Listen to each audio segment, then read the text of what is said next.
រឿងណាហួសទៅហើយឲ្យវាហួសទៅចុះកុំមួម៉ៅពេកអីព្រោះបើមួម៉ៅទៅក៏កែអីមិនកើតដដែលតែអ្នកអាចយកវាជាមេរៀនបានគ្រប់យ៉ាងសុទ្ធតែមានហេតុផលត្រូវរៀនព្រមខ្លះត្រូវចេះទទួលស្គាល់ការពិតខ្លះទើបមិនសូវមានទុក្ខ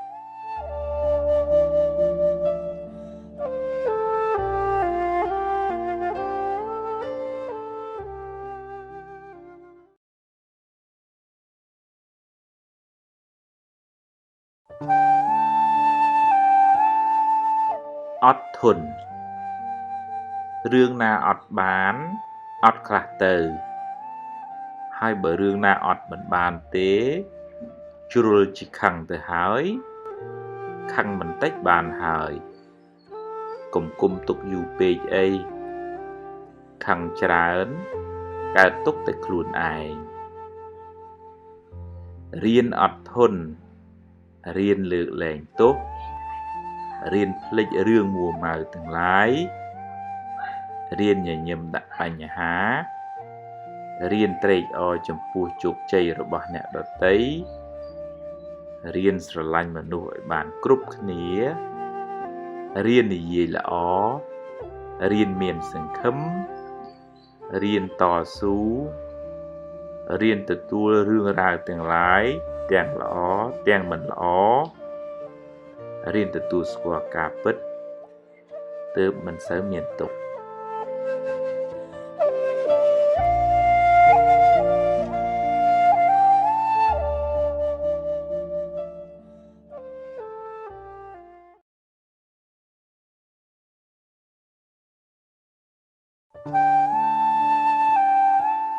ឫសគល់នៃសេចក្តីទុក្ខ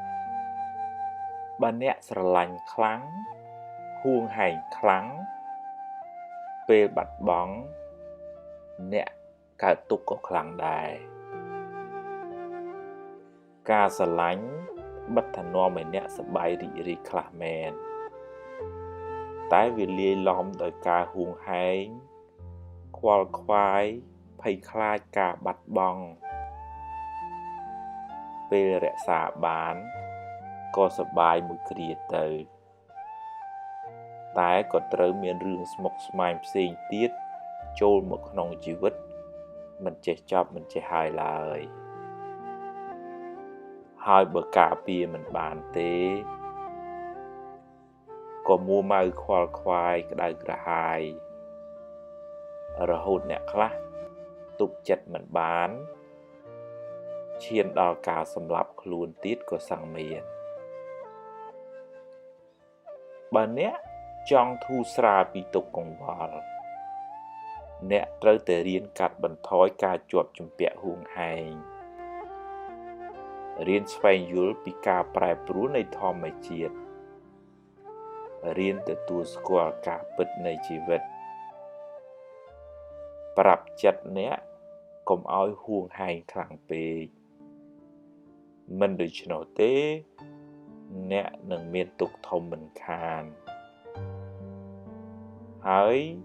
សូមកុំផ្ញើសេចក្តីសុខនៅលើរបស់ខាងក្រៅ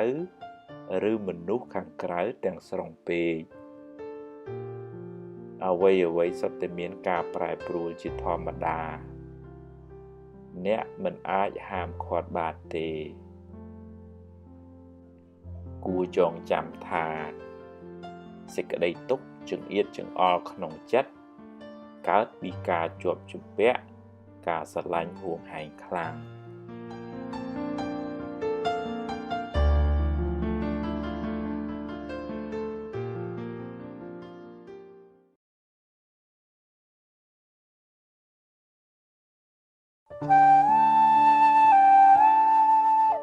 សុខនិងទុក្ខ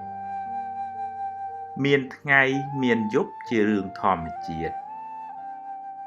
មានសុខមានទុក្ខជារឿងធម្មតានៃជីវិតគ្មានអ្នកណាជៀសរួចទេបើបានសាងកម្មល្អច្រើនពីមុនមកក៏ជួបរឿងល្អច្រើនទៅ តែបើសាងកម្មមិនល្អច្រើនទេហើយថែមទាំងមួម៉ៅច្រើនទៀតទុកជន់លើទុកមិនខានបើបានសុខក៏ទទួលយកទៅតែក៏កុំអួតក្អេងក្អាងពេកអីព្រោះអ្វីមិនទៀងទាត់ទេហើយបើជួបទុក្ខក៏ខាត់មិនបានប្រឹងដោះស្រាយទៅដោះឲ្យអស់ពីលទ្ធភាពហើយញញឹមទទួលព្រមថាយើងមានលទ្ធភាពបានប៉ុណ្ណឹងព្រោះបើមួម៉ៅទៅក៏គ្មានបានអីដដែលបានតែកើតទុក្ខថែម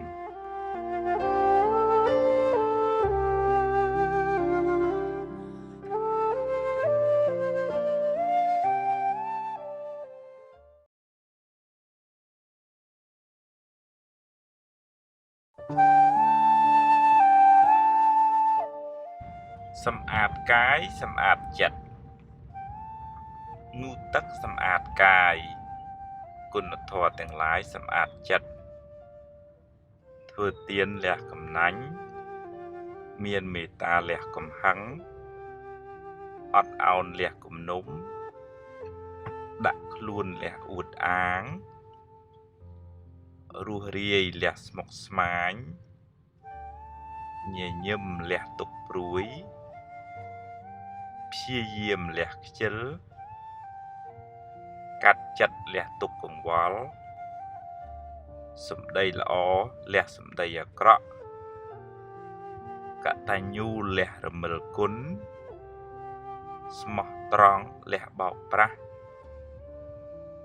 រីករាយពេលគេបានលះច្រណែនរក្សាសិលលះពាវេរាសមាធិ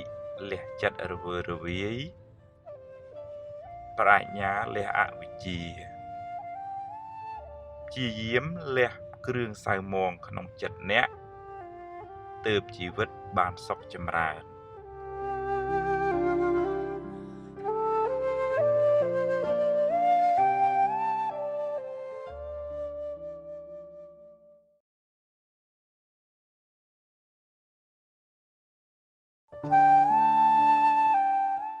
សម្បូរកន្លែងមួយសម្បូរណាស់អ្នកអុចឲ្យឆេះតែមិនសូវសម្បូរអ្នកពន្លត់ទេសម្បូរអ្នកយកមុខយកមាត់តែមិនសូវសម្បូរអ្នកប្រឹងទេសម្បូរអ្នកលោភលន់ចង់បានតែឯងតែមិនសូវសម្បូរអ្នកចែករំលែកទេសម្បូរអ្នកចង់ឈ្នះតែមិនសូវសម្បូរអ្នករួបរួមទេសម្បូរអ្នកចាប់កំហុសតែមិនសូវសម្បូរអ្នកជួយកែលម្អទេសម្បូរអ្នកដល់ត្រើយហើយសើចគូតដាក់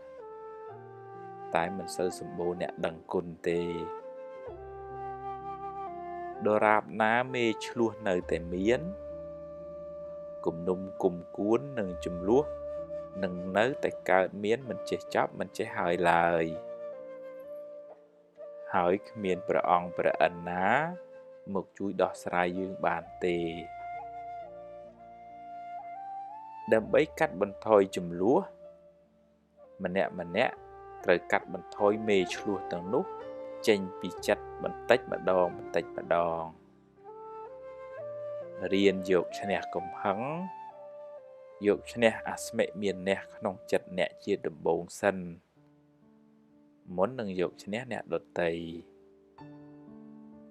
ឆ្លោះច្រើនបាបកម្មក៏ច្រើនអន្តរាយក៏ច្រើនដែរមានតែសេចក្តីស្រឡាញ់ការរាប់អាន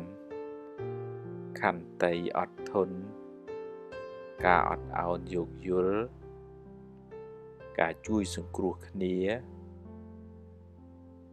ទើបជាឱសថដ៏ស័ក្តិសិទ្ធិអាចព្យាបាលមេរោគឆ្លោះទាំងនោះបាន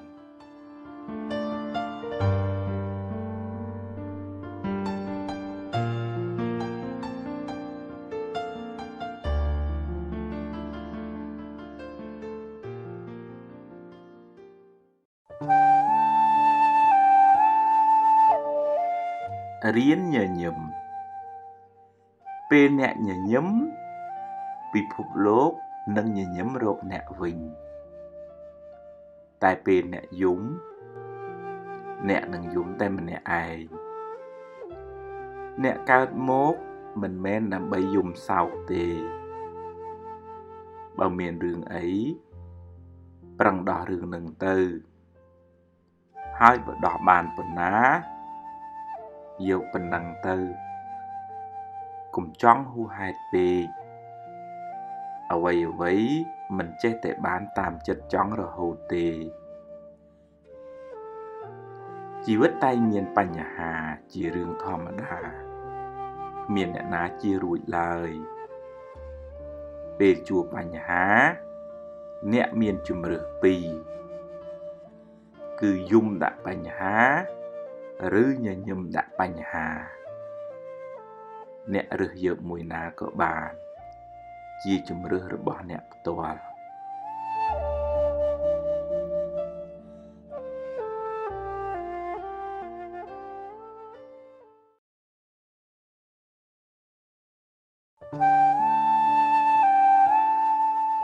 រៀនគិតរឿងណាគិតទៅក្តៅក្រហាយចិត្តឈប់គិតទៅទម្លាប់នឹកដល់រឿងណាដែលនាំឲ្យសប្បាយចិត្តវិញមានរឿងអីដោះរឿងនឹងទៅកុំស្មុគស្មាញពេកជីវិតតែមានបញ្ហាជាធម្មតាគ្មានអ្នកណាជៀសផុតទេបើមានរឿងល្អទទួលយកទៅបើមានរឿងមិនល្អក៏កុំពិបាកពេកអីដោះស្រាយឲ្យអស់ពីលទ្ធភាពទៅហើយបើដោះបានប៉ុណ្ណាយកប៉ុណ្ណឹងទៅកុំមួម៉ៅក្តៅក្រហាយពេកអីលំបាកចិត្តពេកទៅដោះអីមិនចេញដដែលបានតែកើតទុក្ខថែម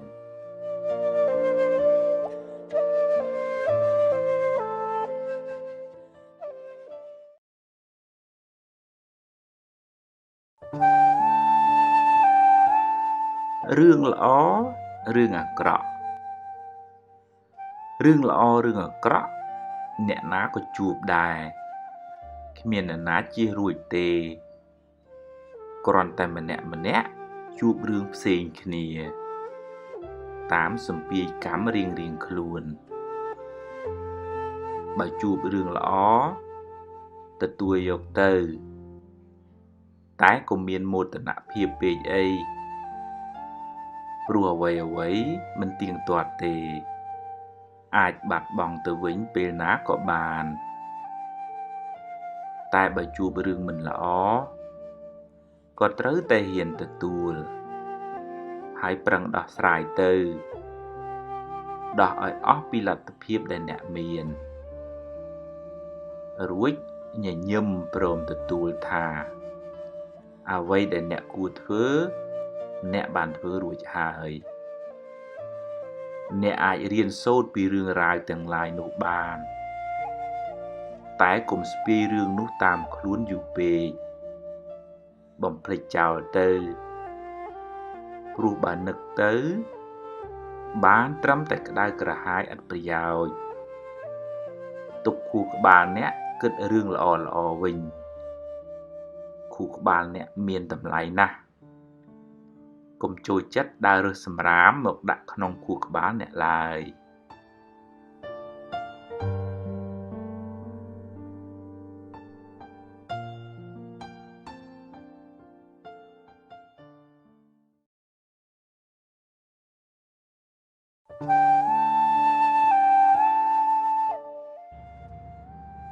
រឿងមិនល្អបើអ្នកចេះគិតរឿងមិនល្អคล้ายទៅជារឿងមានប្រយោជន៍ទៅវិញធ្វើខុសនាំឲ្យធ្វើត្រូវប្រពន្ធរអ៊ូនាំឲ្យចេះអត់ធន់គេមើលងាយនាំឲ្យអ្នកប្រឹងប្រែងយំអាចលាងកែវភ្នែកអ្នកឲ្យបានស្អាត ឈឺអ្នកបានឈប់សម្រាកពីការងារបែកបាក់ព្រាត់ប្រាសនាំឲ្យអ្នកស្វែងយល់ពីសច្ចធម៌នៃជីវិតបើអ្នកគិតត្រូវឧបសគ្គคล้ายជាគ្រូជាកម្មចិន្តាជាមេរៀនបង្រៀនអ្នកឲ្យរឹងប៉ឹងជាងមុនក្នុងដំណើរទៅរកភាពជោគជ័យ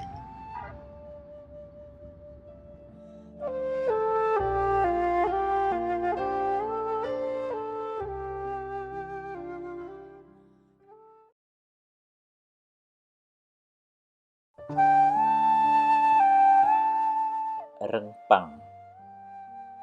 អ្នកខ្លះទុនជ្រាយពេក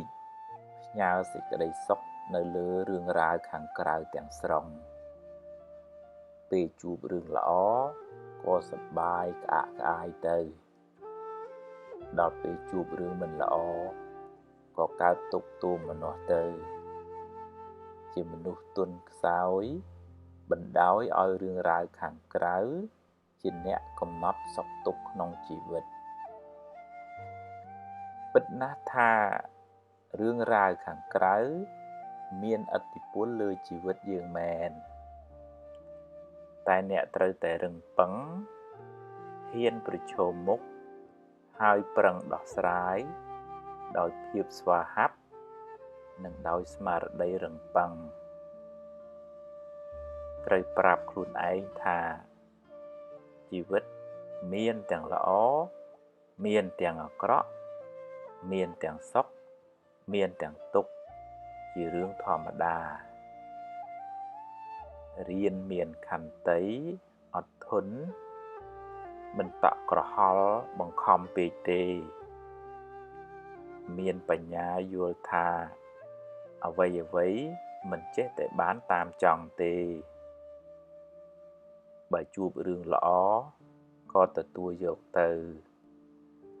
បើជួបរឿងមិនល្អទេ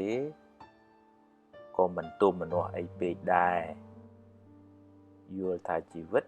គឺអញ្ចឹងឯងមនុស្សរឹងប៉ឹងជាមនុស្សមិនញាប់ញ័រនឹងរឿងរ៉ាវដែលកើតឡើងក្នុងជីវិតទេមានសមត្ថភាពអាចទប់ទល់នឹងរឿងរ៉ាវទាំងនោះបានហើយធ្វើជាម្ចាស់លើជោគវាសនាជីវិតខ្លួនឯង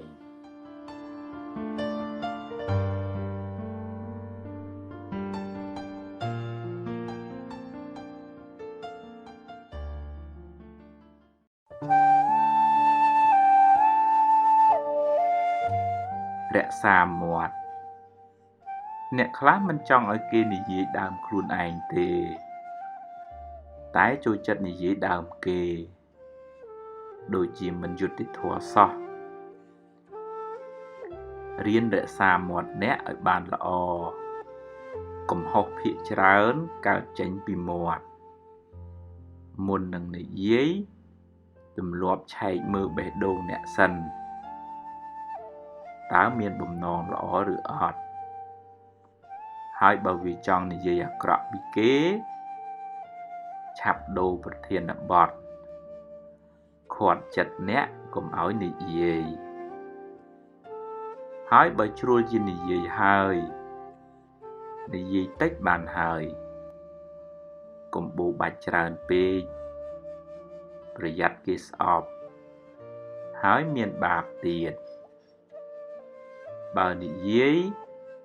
រៀននិយាយល្អពីគេឲ្យបានច្រើនហើយកុំចូលចិត្តអួតពីខ្លួនឯងពេកអីគេមិនសូវចូលចិត្តមនុស្សពូកែអួតទេពាក្យសម្ដីអាចជាថ្នាំទិព្វជួយសម្រាលទុក្ខអ្នកដទៃបានតែវាក៏អាចជាអាវុធចាក់ធ្លាយពីត្រចៀកធ្លុះដល់បេះដូងធ្វើឲ្យគេឈឺចាប់មួយជីវិតក៏បានដែរ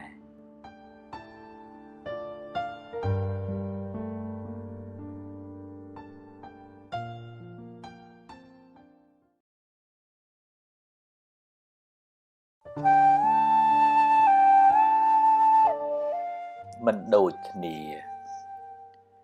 ខ្ស ខ្សែជីវិតមនុស្សម្នាក់មិនដូចគ្នាទេគេជួបរឿងគេយើងជួបរឿងយើងកុំសូវប្រៀបធៀបគ្នាអីសម្ពាយបនមនុស្សម្នាក់មិនដូចគ្នាឡើយរៀនរីករាយជាមួយអ្វីដែលអ្នកមានហើយបើគេល្អជាងអ្នកត្រូវរៀនត្រេកអរជាមួយគេទៅហើយរៀនសូត្រពីគេផងកុំតូចចិត្តអីហើយក៏កុំច្នៃអីគ្មានអីបានមកយើងផងបានតែក្តៅក្រហាយចិត្តឥតប្រយោជន៍គេមានបុណ្យគេប្រឹងទើបគេបាន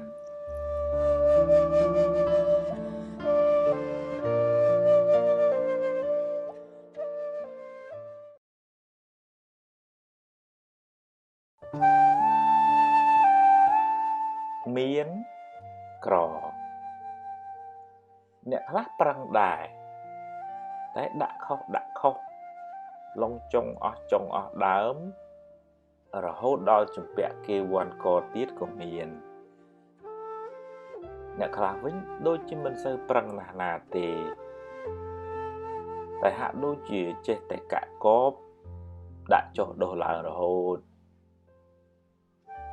ទ្រព្យសម្បត្តិអាចកើតពីភាពវៃឆ្លាតការតស៊ូប្រឹងប្រែងការមានទំនាក់ទំនងល្អគ្រួសារមានអំណោយផលផ្សំនឹងបុណ្យពីអតីតមកបើខ្ជិលប្រកាសណាស់ថាមិនមានទេហើយបើអត់បុណ្យទៀតប្រឹងប៉ុណ្ណាក៏ទៅមុខមិនរួចដែរអតីតកម្មនាំឲ្យរោគស៊ីខាតក្រទ្រព្យសម្បត្តិមានដូចជាធ្លាប់បោកប្រាស់គេថាឲ្យច្រើនហើយស្រាប់តែឲ្យតិចទៅវិញសន្យាថាឲ្យបែរជាមិនឲ្យវិញកັບកេងប្រវាញ់គេកំណាញ់មិនចិញ្ចឹមម៉ែឪជាដើមបើអ្នកណាធ្លាប់ធ្វើកម្មទាំងនេះពីមុនមកទោះបីខំរកប៉ុណ្ណាក៏រកមិនសូវឡើងដែរពេលណាកម្មឲ្យផលអស់ហើយទើបបានប្រសើរឡើងវិញទោះជាយ៉ាងណាអ្នកត្រូវតែប្រឹងឲ្យអស់ពីលទ្ធភាពមានក្រតាមបុណ្យរបស់យើងទៅកុំតូចចិត្តអីហើយកុំប្រៀបធៀបជាមួយគេនាំតែកើតទុក្ខទេតែយើងអាចរៀនសូត្រពីគេបានខ្លះដែរវាសនាមនុស្សមិនដូចគ្នាទេបើជាតិនេះខ្សត់អ្នកត្រូវតែប្រឹងរកហើយធ្វើទានខ្លះផងចិញ្ចឹមម៉ែឪជួយសង្គ្រោះអ្នកក្រលំបាកចែករំលែកសេចក្តីសុខដល់អ្នកដទៃព្យាយាមវិច្ឆសម្ពាយបុណ្យថ្មីឲ្យបានច្រើនជាតិណាមិនសូវខ្សត់ឡើយ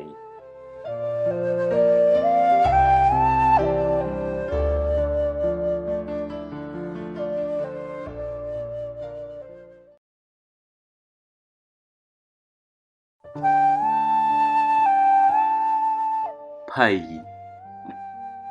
រឿងខ្លះមិនធំទេតែដល់ពេលភ័យពេកគិតច្រើនពេកតាំងអង្គុយស្រមើស្រមៃបង្កើតរឿងថែមនាំឲ្យរឿងតូចคล้ายជារឿងធំហើយដេកកើតទុកបណ្ដោយសុខទុក្ខភាគច្រើនស្ថិតនៅលើចិត្តអ្នកបើចិត្តអ្នកឆាប់តក់ស្លុតខ្លាំងអ្នកកើតទុក្ខក៏ខ្លាំងដែរជីវិតតែងជួបបញ្ហាជារឿងធម្មតាគ្មាននរណាជៀសរួចទេបើជួប ប្រឹងដោះទៅហើយបើដោះបានប៉ុណ្ណាក៏ព្រមតាមប៉ុណ្ណឹងទៅស្លន់ស្លោពេកដោះអីមិនចេញដដែលបានតែកើតទុក្ខថែមអ្នកត្រូវតាំងចិត្តឲ្យមាំត្រូវហ៊ានប្រឈមមុខនឹងបញ្ហាកុំរារែកឡើយជីវិតនេះតម្រូវឲ្យអ្នកចេះទ្រាំ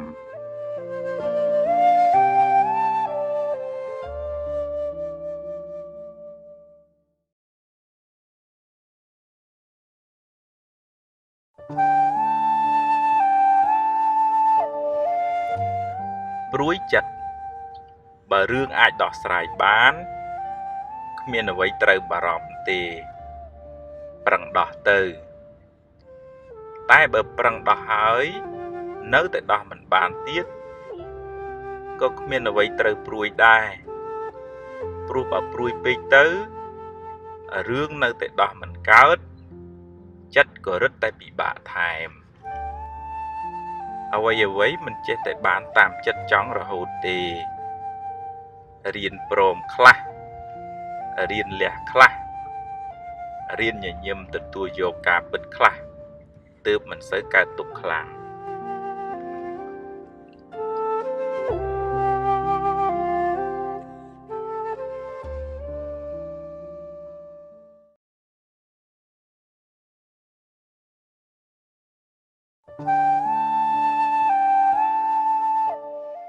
ពេលអ្នកមានទុក្ខពេលមានទុក្ខកុំភ្លេចធម៌ព្រោះធម៌ជួយអ្នកឲ្យមានស្មារតីរឹងប៉ឹងហ៊ានទទួលស្គាល់ការពិតនៃជីវិតពេលជួបរឿងល្អមិនត្រូវមានមោទនភាពពេកទេកុំសប្បាយជ្រុលពេកព្រោះអ្វីមិនទៀងទាត់ឡើយហើយពេលជួបរឿងមិនល្អក៏កុំតក់ស្លុតពេកអីព្រោះជីវិតគឺអញ្ចឹងឯងពេលខ្លះបានសុខពេលខ្លះបានទុក្ខជារឿងធម្មតាគ្មានអ្នកណាជៀសរួចទេទម្លាប់ប្រាប់ចិត្តអ្នកឲ្យហ៊ានប្រឈមមុខចំពោះការពិតហើយប្រឹងរស់បន្តទៅទៀតរៀនកាយកប់អតីតកាលទាំងឡាយប្រឹងសាងល្អក្នុងបច្ចុប្បន្នឲ្យបានច្រើនរួចបន្តដំណើរទៅថ្ងៃស្អែកដោយភាពរឹងប៉ឹងកម្មអាក្រក់បានឲ្យផលអ្នករួចហើយអ្នកបានធូរស្បើយពីកម្មនោះខ្លះហើយដែរ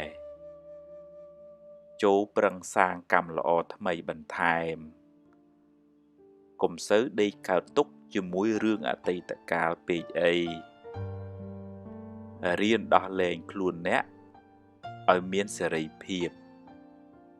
រៀនប្រមូលរឿងល្អទុកក្នុងខួរក្បាលអ្នក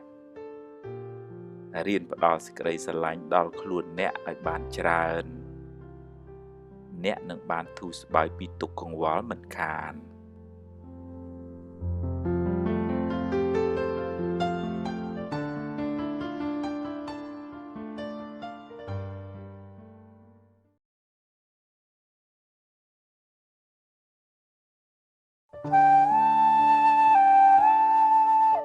ពេលមិនបានអីដូចចិត្តកុំអាលខឹងភ្លាមកុំឆាប់លោឡាពេកកុំអាលសម្រេចចិត្តភ្លាមអីព្រោះភាគច្រើនពេលខឹងនិយាយច្រើនភ្លាត់សម្រេចចិត្តច្រើនខុសនាំឲ្យស្ដាយក្រោយសួររកហេតុផលសិនកុំកាត់ស្មានលឿនពេកបើគ្នាខុសណែនាំគ្នាទៅខុសត្រូវយ៉ាងណាធ្វើតាមច្បាប់ទម្លាប់ទៅមិនចាំបាច់បញ្ចេញកំហឹងបញ្ចេញមុខយៈទេធ្វើមេគេត្រូវចេះអត់ធន់ កុំឆាប់ឆេវឆាវពេកផឹងច្រើនគេមិនចូលចិត្តឡើយ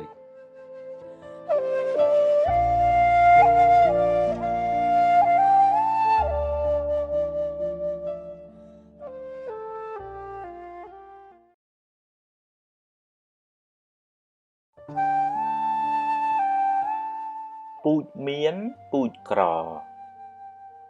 អ្នកខ្លះកំណាញ់ពេកសឹងតែមិនហ៊ានបរិភោគខ្លួនឯងខ្លាចអស់ខ្លាចបាត់ភ័យបារម្ភពេកជួនកាលទ្រព្យរបស់ទាំងនោះត្រូវបាត់បង់ទៅទាំងដែលមិនទាន់បានប្រើក៏មានឬក៏ខ្លួនត្រូវស្លាប់ចោលទ្រព្យទាំងនោះទៅក៏មានអ្នកមានទ្រព្យហើយកំណាញ់មកពីជាតិមុនធ្វើបុណ្យហើយស្ដាយក្រោយចិត្តមិនដាច់ស្រឡះមិនមែនឲ្យខ្ជះខ្ជាយទេតែក៏កុំកំណាញ់ពេកដែរកំណាញ់ពេកទៅរកស៊ីមិនឡើងទេគេមិនចូលចិត្តមិនចង់រាប់រកឡើយប្រឹងរកទ្រព្យមកដើម្បីប្រើតែត្រូវប្រើឲ្យត្រូវខ្ទង់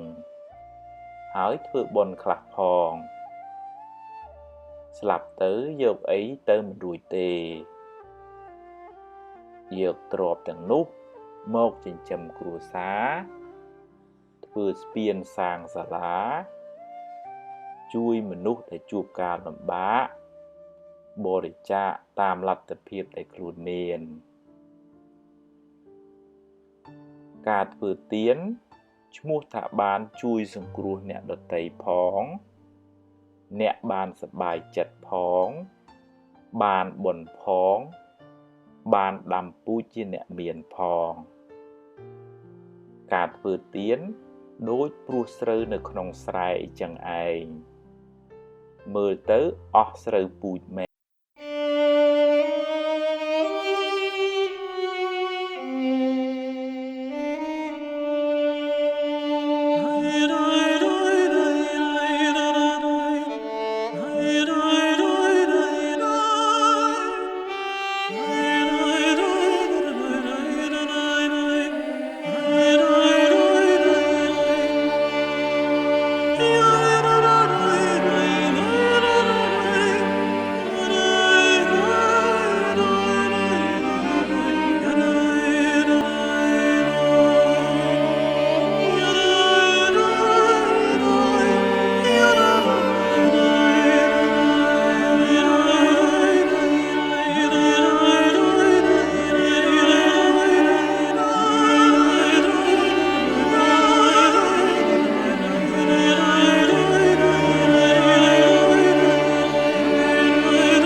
សូមឲ្យមនុស្សលោកគ្រប់គ្នាបានជួបប្រសពតែសេចក្តីសុខតែម្យ៉ាង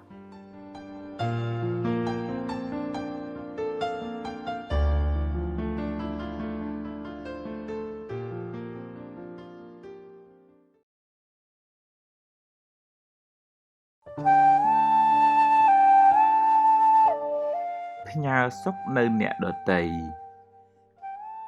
កុំផ្ញើសេចក្តីសុខរបស់អ្នកលើរបស់ខាងក្រៅទាំងស្រុងពេកអ្នកដទៃមិនចេះតែធ្វើល្អដាក់អ្នករហូតទេហើយទ្រព្យសម្បត្តិក៏មិនអាចធានាសេចក្តីសុខទាំងស្រុងឲ្យអ្នកបានឡើយប្រឹងរកទ្រព្យសម្បត្តិខាងក្រៅចុះតែកុំភ្លេចប្រឹងរកទ្រព្យសម្បត្តិខាងក្នុងខ្លះផងរៀនស្ដាប់ធម៌ចម្រើនបញ្ញាមានខន្តីអត់ធន់មានមេត្តាករុណាជួយសង្គ្រោះសពសត្វដោយចិត្តអនុគ្រោះធ្វើទានរក្សាសិលមានសតិបញ្ញាស្មារតីរឹងប៉ឹងមានចិត្តឧបេក្ខាហ៊ានទទួលយកការពិតនៃជីវិតបើជួបរឿងល្អក៏ហ៊ានទទួលបើជួបរឿងមិនល្អក៏ហ៊ានប្រឈមជីវិតគឺត្រូវតែចឹងឯងរបស់ខាងក្រៅមិនទៀងទាត់ទេតែងប្រែប្រួលទៅវិញជាធម្មតាតែគុណធម៌ក្នុងចិត្តអ្នក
ហើយកុំចាំបាច់ប្រៀបធៀបជាមួយគេជាមួយឯងអី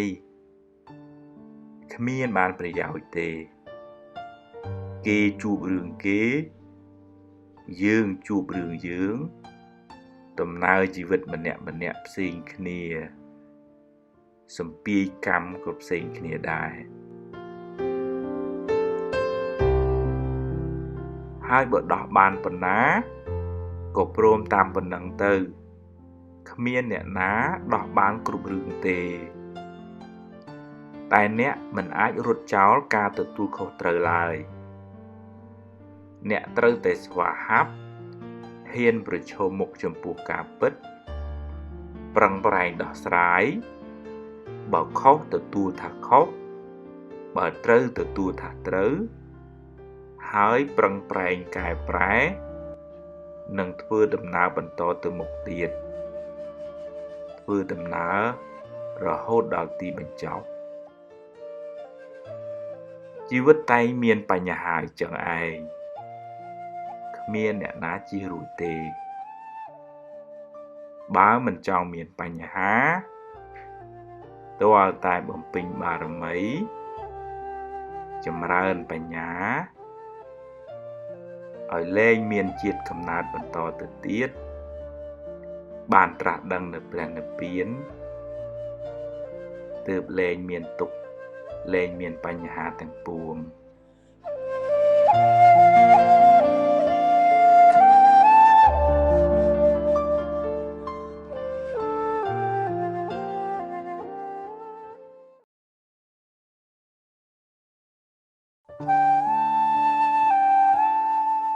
បើអ្នកបាត់បង់អ្វីគ្រប់យ៉ាងកុំអាលអស់សង្ឃឹមអីអ្នកនៅសល់ថ្ងៃនេះនិងថ្ងៃស្អែកសម្រាប់សាងជីវិតថ្មីរឿងកន្លងផុតទៅហើយកុំស្ដាយវាអីស្ដាយទៅត្រឡប់ទៅកែអ្វីមិនកើតដដែលកប់វាចោលទៅអនាគតភ្លឺស្វាងកំពុងរង់ចាំអ្នក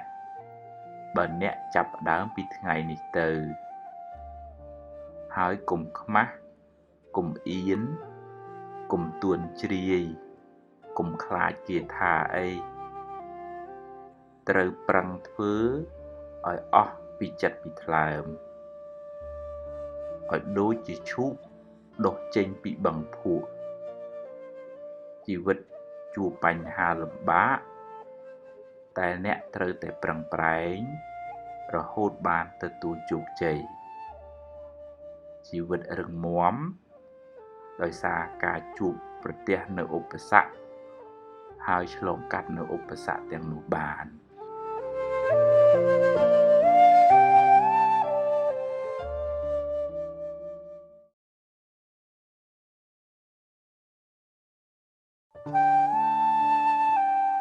បើចង់បានសុខ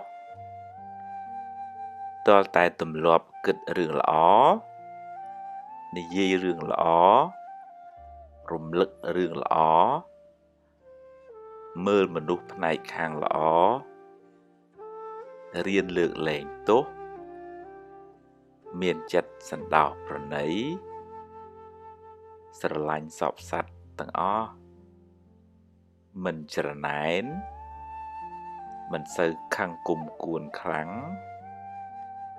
មិនស្មុគស្មាញពេកកុំស្ដាយក្រោយកុំព្រួយបារម្ភពេកកុំហួងហែងខ្លាំងពេកកុំសូវមើលរឿងក្តៅក្រហាយកុំសូវអានព័ត៌មានអាក្រក់ពេកកុំលួបលួនពេកកុំប្រកាន់ខ្លួនពេកកុំធ្វើការងារហួសកំណត់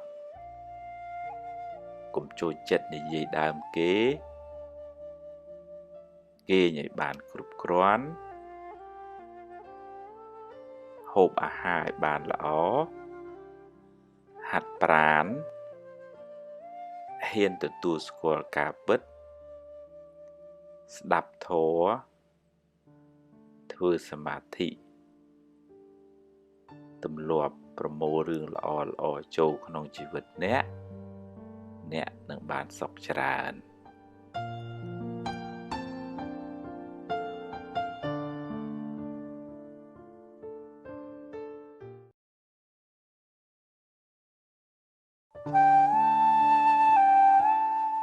បួងសួងមុនពេលត្រាស់ដឹងព្រះពុទ្ធចំណាយពេលអស់6ឆ្នាំដាច់បាយដាច់ទឹក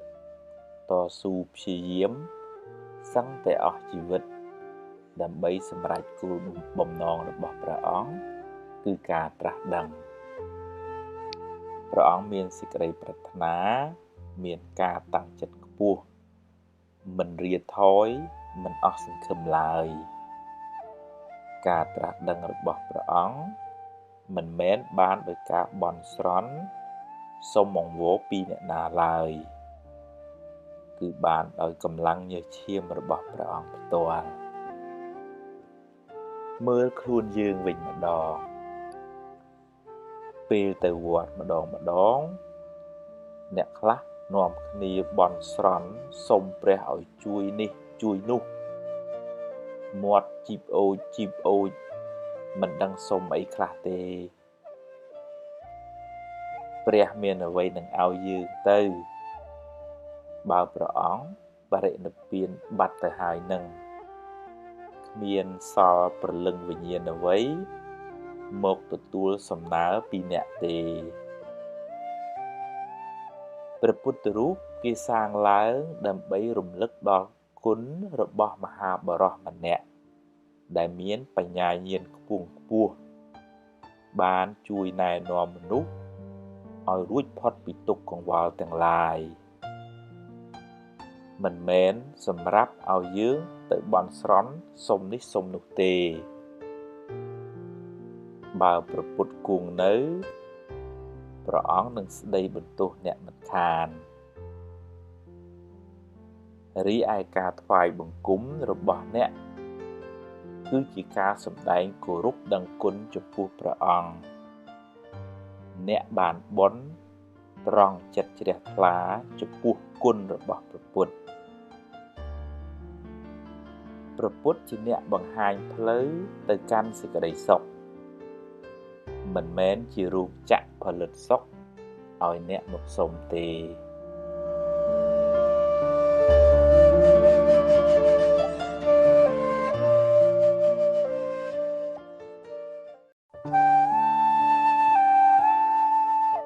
បាក់ទឹកចិត្ត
កុំចាំថ្ងៃស្អែកអ្នកទុកការងារចោលមិនជោគជ័យក្នុងជីវិតទេប្រឹងរៀនយកចំណេះប្រឹងរកទ្រព្យចិញ្ចឹមជីវិតប្រឹងសាងល្អទុកជាកំណប់បុណ្យធ្វើល្អថ្ងៃនេះឲ្យហើយកុំចាំថ្ងៃស្អែកព្រោះថាជីវិតមិនទៀងទេមិនដឹងថារស់បានប៉ុន្មានឡើយមានអ្នកស្លាប់ពីក្មេងច្រើនណាស់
ឆ្លោះគ្នា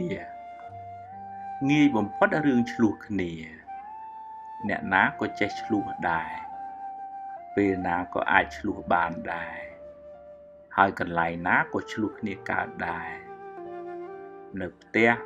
នៅសាលានៅកន្លែងធ្វើការនៅវត្តអារាមសុទ្ធតែអាចឆ្លោះគ្នាបានទាំងអស់កន្លែងមួយសម្បូរណាស់អ្នកអុចតែមិនសូវសម្បូរអ្នកពន្លត់ទេសម្បូរអ្នកចង់ឈ្នះតែមិនសូវសម្បូរអ្នកចង់រួបរួមទេសម្បូរអ្នកខ្លាំងតែឯងតែមិនសូវសម្បូរអ្នកប្រមូលអ្នកខ្លាំងទេសម្បូរអ្នកចាប់កំហុសតែមិនសូវសម្បូរអ្នកកែលម្អទេសម្បូរអ្នកដល់ត្រើយហើយសើចគូតដាក់តែមិនសូវសម្បូរអ្នកដឹងគុណទេដរាបណានៅតែមានមេរោគឆ្លោះក្នុងចិត្តចំនួននឹងនៅតែកើតជាបន្តបន្ទាប់មិនចេះចប់មិនចេះហើយឡើយពេលឆ្លោះគ្នាម្នាក់តាមចាប់កំហុសគ្នាទៅវិញទៅមកហើយលើកយកមកវាយប្រហារគ្នាចង់ឈ្នះចង់ចាញ់គ្នារកទីបំផុតមិនបានឡើយហើយបញ្ហាទាំងនោះគ្មានព្រះអង្គព្រះអិនណាមកជួយដោះស្រាយយើងបានឡើយបើយើងមិនប្រឹងដោះស្រាយដោយខ្លួនឯងហើយអ្នកដែលចាប់ផ្ដើមមុនគេគឺខ្លួនអ្នកត្រូវតែរៀនគ្រប់គ្រងចិត្តខ្លួនឯងរៀនកាត់បន្ថយកំហឹងរៀនបង្រួបបង្រួមគ្នារៀនឲ្យតម្លៃគ្នារៀនកាត់ចិត្តមានះរៀនស្រឡាញ់រាប់អានគ្នាអត់ឱនគ្នាទៅវិញទៅមករៀនចែករំលែករៀនធ្វើជាអ្នកដោះកុំធ្វើជាអ្នកអុចបន្ថែមហើយកុំសូវចាប់កំហុសគ្នាអីនោះបញ្ហានឹងបានធូរស្រាលការរាប់អានគ្នានឹងបានកើតឡើងការងារនឹងបានរីកចម្រើនទៅមុខមិនខាន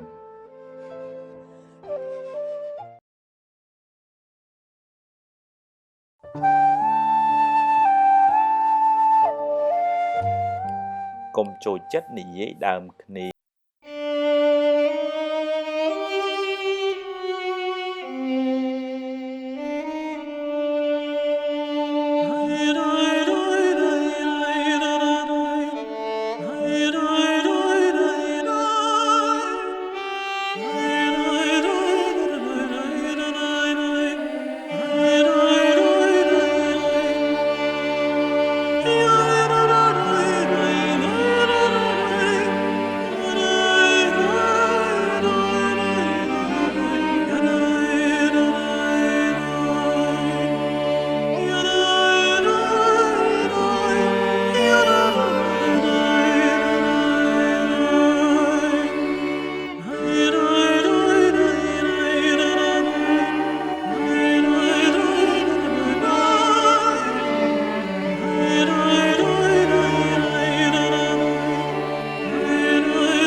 ចិត្តអន្ទះសារភាគច្រើន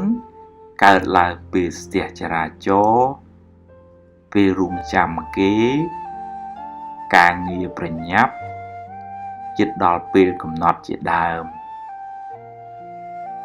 ដល់តែប្រញាប់ពេកទៅបែរទៅជាចាប់ខុសទៅវិញក៏មាន អ្នកគួរដាស់តឿនខ្លួនឯងរឿយៗថាអ្នកមិនអាចបង្ខំពងមាន់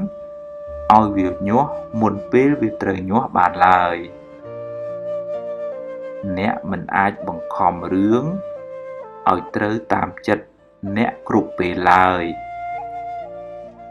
ត្រូវតែរៀនទទួលស្គាល់ការពិតបើមិនដូច្នោះទេអ្នកនឹងតក់ក្រហល់ខ្វល់ខ្វាយចិត្តមិនខានអ្នកខ្លាំងគឺជាអ្នកដែលពូកែទ្រាំពេលរងចាំអ្វីមួយអ្នកអាចអានសៀវភៅស្ដាប់ព័ត៌មានស្ដាប់ធម៌ចម្រើនស្មារតីឬមើលអ្វីដែលមានប្រយោជន៍ឬក៏និយាយជាមួយអ្នកនៅក្បែរអ្នកក៏ជាវិធីអាចកាត់បន្ថយភាពតានតឹងបានខ្លះដែរហើយបើគេទម្លាប់យឺតអ្នកនៅតែអាចស្ដីប្រដៅណែនាំបានតែក៏កុំនិយាយទាំងមួម៉ៅអីមិនសូវបានប្រយោជន៍ទេត្រូវចាំថាអ្វីមិនចេះតែបានតាមចិត្តរហូតទេអ្នកត្រូវតែរៀនសម្របខ្លួនតាមរឿងអ្នកមិនអាចបង្ខំរឿងឲ្យស្របតាមអ្នករហូតបានឡើយ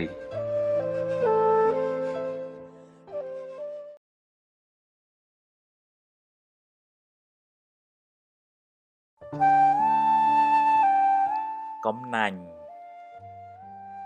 អ្នកខ្លះមិនមែនត្រឹមតែកំណាញ់ទ្រព្យទេ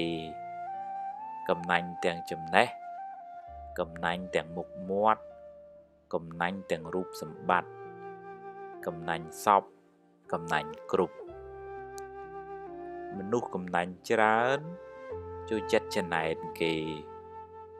ឃើញគេល្អអីបន្តិចមិនបានទេតាំងរកចំណុចខ្សោយគេនិយាយចាក់ចុចអេកអូចបន្តោសបង្អាប់ឬពេលខ្លះរហូតដល់ថ្នាក់បង្កាច់បង្ខូចគេទៀតក៏មានកំណាញ់និងច្រណែនជាមេរោគបំផ្លាញសេចក្តីសុខក្នុងចិត្តអ្នកហើយក៏ជាមេរោគនាំឲ្យឆ្លោះគ្នាផងដែរមនុស្សកំណាញ់ច្រើនមិនសូវបានសុខទេរវល់តែស្ដាយខ្លាចអស់ហើយមិនសូវមានគេរាប់អានទេរីឯអ្នកចូលចិត្តចំណែនគេវិញច្រើនតែគេស្អប់រៀនលះខ្លះទៅកុំអោបកសោបពេកអីស្លាប់ទៅយកអីទៅមិនរួចទេហើយកុំច្រណែនគេអីគេមានបុណ្យគេប្រឹងទើបគេបានត្រេកអរនឹងបុណ្យគេទៅអ្នកបានទាំងបុណ្យបានទាំងមិត្តភាពហើយបើនិយាយពីផលកម្មវិញកំណាញ់នាំឲ្យក្រទ្រព្យសម្បត្តិរីឯច្រណែននាំឲ្យអាប់យួរ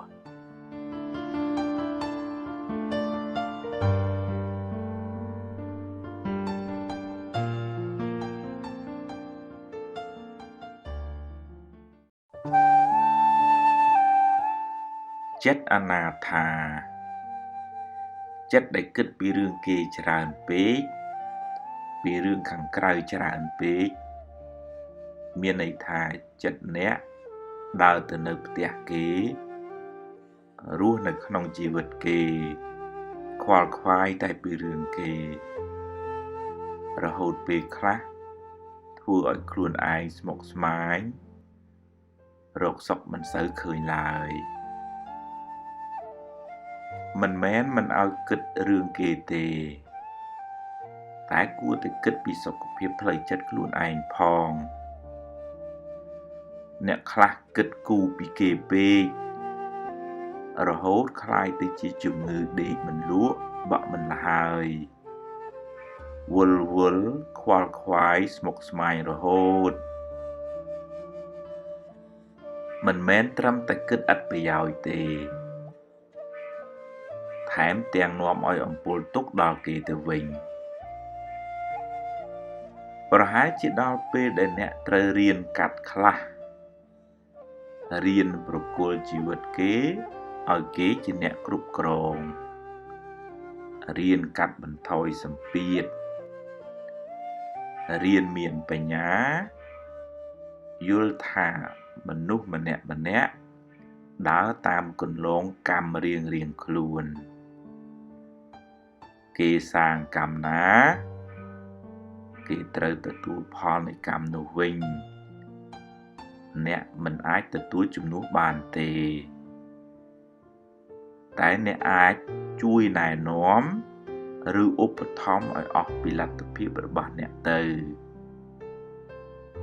ហើយបើជួយបានប៉ុណ្ណាក៏ត្រូវតែចេះព្រមប៉ុណ្ណឹងសូមកុំបណ្ដោយឲ្យរឿងរ៉ាវរបស់អ្នកដទៃមកបំផ្លាញសេចក្តីសុខក្នុងចិត្តអ្នកច្រើនពេក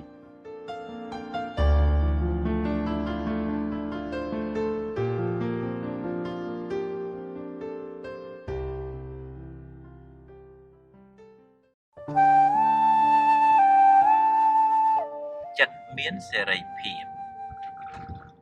រឿងណាហួសហើយឲ្យវាហួសទៅចុះកុំចូលចិត្តរំលឹករំលើកឡើងវិញធ្វើអីនាំតែក្តៅក្រហាយចិត្តហើយរឿងណាមិនទាន់មកដល់ទេក៏កុំដេកព្រួយពេកអីព្រួយពេកទៅបានត្រឹមតែបង្កើតរឿងថែមប្រឹងធ្វើថ្ងៃនេះឲ្យអស់ពីចិត្តពីថ្លើមរួចដេកសប្បាយចិត្តថ្ងៃស្អែកទុកឲ្យកម្មជាអ្នកចាត់ចែងទៅចុះម្យ៉ាងទៀតកុំសូវបណ្ដោយឲ្យពាក្យសម្ដីគេមកបំផ្លាញសេចក្តីសុខក្នុងចិត្តរបស់អ្នកយូរពេកកុំផ្ញើសេចក្តីសុខទាំងស្រុងនៅលើអ្នកដទៃគេមិនចេះតែធ្វើត្រូវចិត្តអ្នករហូតទេរៀនដោះលែងខ្លួនអ្នកពីអតីតកាលរៀនទទួលស្គាល់ការពិតហ៊ានប្រឈមមុខចំពោះរឿងរ៉ាវទាំងឡាយធ្វើដំណើរទៅមុខដោយស្មារតីរឹងប៉ឹងអ្នកនឹងបានធូរស្បើយពីទុក្ខកង្វល់មិនខាន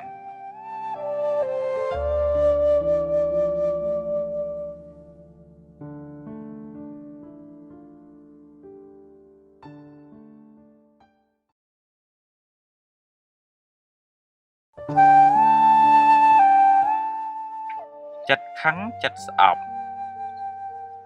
សូមឲ្យចិត្តខឹងចិត្តស្អប់រលត់បាត់ទៅជំនួសមកវិញនៅចិត្តស្រឡាញ់ចិត្តមេត្តាចិត្តល្អចិត្តករុណាបំណងប្រាថ្នាឲ្យសពសត្វបានក្តីសុខគ្មានគំនុំគ្មានច្រណែនមាននន្ទាមានតែចិត្តត្រជាក់មានតែចិត្តល្អជីវិតអ្នកនឹងបានសុខដោយធម៌មេត្តា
ឆ្នាំមកហើយក៏សឹងមានត្រូវតែរៀនភ្លេចខ្លះទៅកុំសូវនឹកវាពេករឿងណាហួសហើយឲ្យវាហួសទៅចុះកុំរំលឹករំលើកធ្វើអីព្រោះរំលឹកទៅបានតែក្តៅក្រហាយឥតប្រយោជន៍វបដិសារីតែងតាមលងបន្លាចមនុស្សណាដែលចូលចិត្តនឹកវាក្នុងជីវិតនេះមានរឿងល្អក៏ច្រើនណាស់ដែររឿងបុណ្យកុសលគុណម៉ែគុណឪគុណព្រះរតនត្រ័យគុណគ្រូឧបជាយាចារ្យអំពើល្អដែលខ្លួនធ្លាប់ធ្វើហើយសិលដែលខ្លួនធ្លាប់រក្សាហើយយើងត្រូវព្យាយាមនឹកដល់អំពើល្អនោះរឿយអំពើល្អនោះនឹងកើតកើនចម្រើនក្នុងចិត្តយើងនឹងបានស្រស់ស្រាយច្រើនមិនខាន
មិនដូចអ្នកក៏មិនដូចគេដែររៀនទទួលស្គាល់ការពិតរៀនព្រមរៀនកុំចង់ខ្លាំងពេករៀនអនុញ្ញាតឲ្យគេខុសពីយើងអ្នកនឹងបានធូរស្រាលពីទុក្ខកង្វល់មិនខាន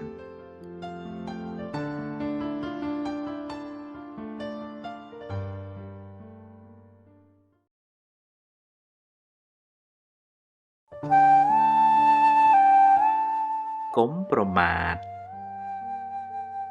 ជីវិតយើងម្នាក់មិនទៀងទាត់ទេអាចផ្លាស់ប្ដូរប្រែប្រួលពេលណាក៏បានអ្នកអាចជួបគ្រោះថ្នាក់ឬធ្លាក់ខ្លួនឈឺឬត្រូវបាត់បង់ជីវិតដោយហេតុណាមួយក៏ថាបាននិយាយនេះមិនមែនឲ្យភ័យទេតែត្រូវតែមានស្មារតីកុំធ្វេសប្រហែសឡើយកុំគិតថានៅក្មេងឬចាំពេលនេះចាំពេលនោះទើបធ្វើបុណ្យឡើយប្រយ័ត្នស្លាប់ទៅទាំងដែលមិនបានធ្វើបុណ្យអ្វីសោះទាន់មានពេលត្រូវប្រឹងសាងល្អឲ្យហើយក្នុងថ្ងៃនេះកុំចាំថ្ងៃស្អែកបើមានពុកម៉ែត្រូវមើលថែគាត់ឲ្យអស់ពីចិត្តពីថ្លើម បើនៅក្មេងត្រូវប្រឹងប្រែងស្វែងរកវិជ្ជាដាក់ខ្លួនពេលមានសុខភាពល្អត្រូវសន្សំទ្រព្យផងសន្សំបុណ្យផងចម្រើនបញ្ញាផងកុំភ្លេចខ្លួនកុំប្រមាទគ្រោះថ្នាក់មើលមិនឃើញទេហើយជីវិតមិនទៀងទាត់ឡើយមុននឹងស្លាប់យ៉ាងហោចណាស់ក៏បានសន្សំបុណ្យទុកខ្លះដែរកុំឲ្យទៅវិញទាំងដៃទៅទេពេលវេលារបស់អ្នកនៅលើផែនដីនេះមិនសូវសម្បូរឡើយត្រូវឆ្លៀតធ្វើល្អសន្សំកុសលសាងបញ្ញាទើបបានប្រសើរទាំងបច្ចុប្បន្ននិងអនាគតស្លាប់ទៅយកអ្វីទៅមិនបានទេត្រូវប្រឹងវិច្ចសម្ពាយបុណ្យឲ្យបានច្រើនជាងសម្ពាយបាបទើបជីវិតបានប្រសើរខ្ពង់ខ្ពស់ក្នុងពេលអនាគត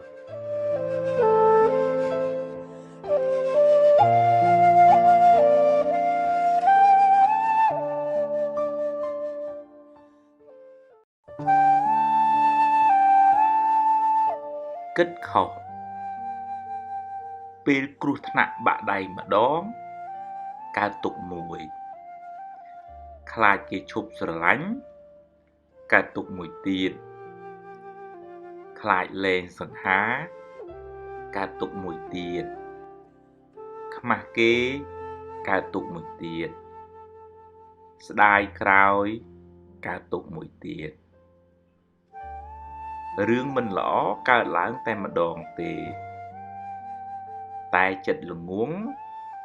បង្កើតកូនចៅទុក្ខឲ្យខ្លួនអ្នកច្រើនដងថែមទៀតបើរឿងអាក្រក់កើតឡើងហើយចាត់ទុកវាជាផលបាបទៅចុះអ្នកអាចរៀនសូត្រពីវាបាន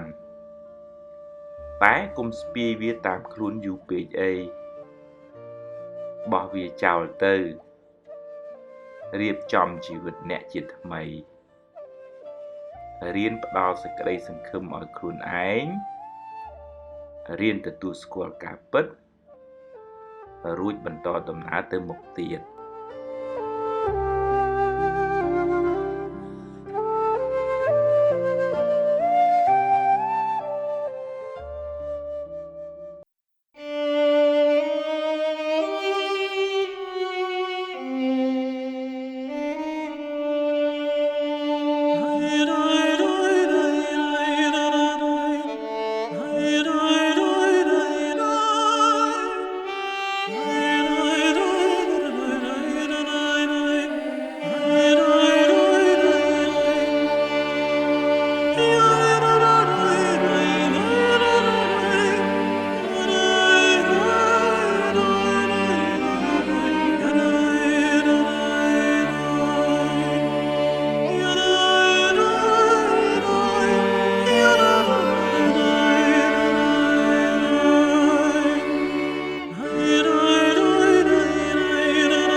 វាគិតរឿងមិនល្អក៏ដឹងថាវាគិតរឿងមិនល្អហើយកុំបន្ទុះសារាយជាមួយនឹងវាអីជាធម្មជាតិនៃចិត្ត តែងតែគិតរឿងល្អខ្លះមិនល្អខ្លះអីចឹងឯងតែអ្នកត្រូវតែតាមដានមើលវាជាប្រចាំហើយព្យាយាមទាញវាឲ្យដើរក្នុងផ្លូវត្រូវវិញធ្វើយ៉ាងនេះចិត្តអ្នកនឹងនៅជាមួយខ្លួនអ្នកបានច្រើនចិត្តអ្នកនឹងរឹងមាំមិនសូវរវើរវាយឡើយ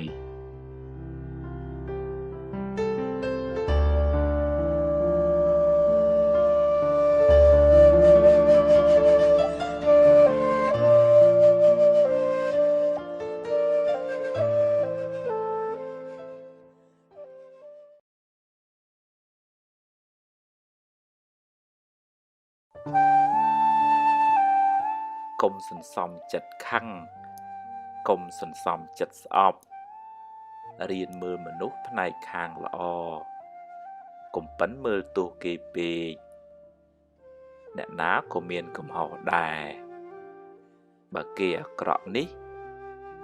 ក៏គេមានល្អនោះខ្លះដែរកុំទើសគេច្រើនពេកកើតទុកតែខ្លួនឯងបើគ្នាខុសជួយកែគ្នាទៅជួយដោយចិត្តមេត្តាបើគេធ្វើតាមជារឿងល្អបើគេមិនធ្វើតាមទេជាកម្មរបស់គេអ្វីដែលអ្នកត្រូវធ្វើអ្នកបានធ្វើរួចហើយកុំមួម៉ៅពេកអីមួម៉ៅទៅពិបាកតែខ្លួនឯង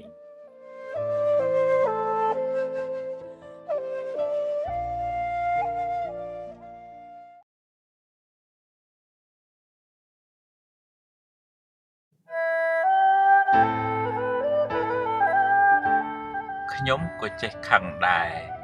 តែខ្ញុំឆាប់បាត់ខ្ញុំចេះច្រណែនតែខ្ញុំឆាប់ដូរចិត្តខ្ញុំចង់និយាយដើមគេដែរតែខ្ញុំប្រឹងខាត់មាត់ខ្ញុំក៏ខ្ជិលដែរតែខ្ញុំខ្លាចមិនបានជោគជ័យខ្ញុំចេះស្រឡាញ់តែខ្ញុំមិនហួងហែងខ្លាំងទេខ្ញុំអស់កម្លាំងតែខ្ញុំមិនអស់សង្ឃឹមទេខ្ញុំចេះខ្លះដែរតែខ្ញុំនៅតែរៀនខ្ញុំលំបាកតែខ្ញុំត្រូវតែអត់ធន់ខ្ញុំចង់បានល្អតែបើមានរឿងមិនល្អក៏ខ្ញុំត្រូវតែហ៊ានទទួលដែរ